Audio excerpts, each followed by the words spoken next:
Welcome to I news. This is నిధి.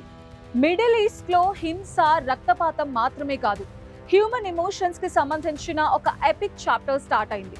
దాదాపు 2 ఏళ్లు, 738 రోజులు. ఆ ప్రాణాలకు నిమిషం కూడా యుగంలా గడిచింది. హమాస్ చెరలో చీకటి టనల్స్ లో బాంబుల శబ్దాల మధ్య జీవించిన 20 మంది ఇజ్రాయిలీ బందీలు ఫైనలీ ఫ్రీ. ఇదొక సినిమా డ్రామా కాదు, రియల్ లైఫ్ లో జరిగిన బిగ్గెస్ట్ మిరకల్. ఈ బందీల విడుదలతో శాంతికి అవకాశం దొరికిందా? ట్రంప్ డీల్ పొలిటికల్ గేమ్ ఏంటి? 20 మందికి 2000 మంది ఖైదీల రిలీజ్, ఇదొక జస్టిసా లేక కేవలం వార్ పాలిటిక్సా?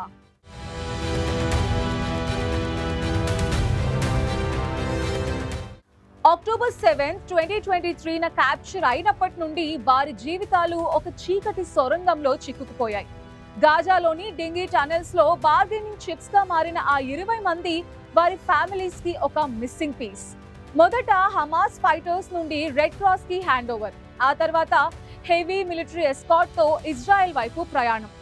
ఐడిఎఫ్ ట్రక్స్ ఎస్కార్ట్ లో రెమ్ మిలిటరీ బేస్ కు రీచ్ అయ్యారు. ఫైనల్ టచ్ హెలికాప్టర్స్ లో ఎయిర్ లిఫ్ట్. ఆ ఎమోషనల్ రీయూనియన్ మొమెంట్. 738 రోజుల తర్వాత father son hug, that is pure life. PM Netanyahu ఇవాళ ట్రంప్ తో కలిసి పార్లమెంట్ లో స్పీచ్ ఇచ్చారు. అన్పాపులర్ గా ఉన్న ఆయనకు ఈ రిలీజ్ ఒక పొలిటికల్ లైఫ్ లైన్. ట్రంప్ ఈ డీల్ ని new beginning for west Asia అని డిక్లేర్ చేశారు. యుద్ధం ఆపాలంటే పీస్ డీల్ కాదు, ట్రంప్ డీల్ కావాలి. 20 ప్రాణాలకు బదులు ఇజ్రాయెల్ 1950 మంది పాలస్తీనియన్ డిటైనీస్, 250 మంది కాన్విక్ట్స్ ని రిలీజ్ చేసింది. యంగ్ మెన్, టీనేజర్స్ కూడా ఈ లిస్ట్ లో ఉన్నారు.